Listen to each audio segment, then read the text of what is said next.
You didn't become this way overnight. There was a time when you answered every message, when you showed up, even when it cost you, when you gave people chances they probably didn't deserve. But somewhere, quietly, something shifted. And now you don't. You remove people cleanly. No argument, no explanation. You just close the door and feel nothing but relief. Most people will call that cold. Science calls it something else entirely. Here's what nobody tells you. Your brain is not designed to tolerate relationships that feel like threats. There's a system inside you, the autonomic nervous system. It is constantly running a background scan of every person you interact with. It's asking one question, without your permission: safe or not safe? When a relationship repeatedly registers as unsafe, through betrayal, through unpredictability, through emotional pain, your nervous system doesn't just remember it, it encodes it.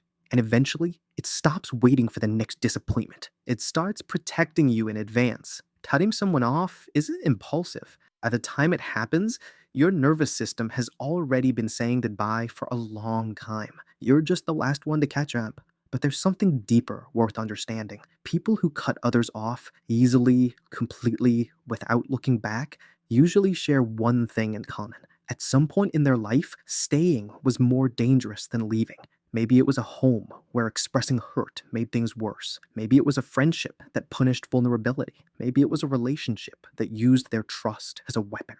The brain is extraordinarily good at learning lessons like this, and the lesson it learned was simple. Attachment is a liability. So it built a different system, one where detachment is fast, clean, and final. Not because you don't feel, but because you've felt enough to know when something is finished. This isn't a character flaw, it's a character adaptation built over years in response to real pain. Here's the part that doesn't get said enough. There's a cost to this, because the same system that protects you from the people who wouldn't hurt you also keeps a wall between you and the ones who wouldn't. People who cut easily often feel it.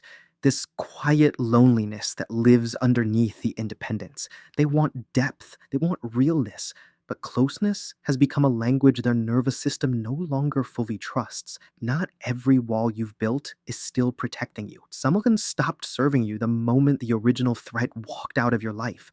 The question isn't whether cutting people off is right or wrong. The question is, who taught you that people aren't safe? And does that lesson still belong to you now?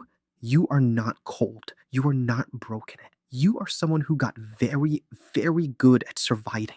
But surviving and living are different things. And somewhere underneath all that quiet, there is still a part of you that wants to let someone in. That part is your weakness. That part is you before the world taught you to leave first.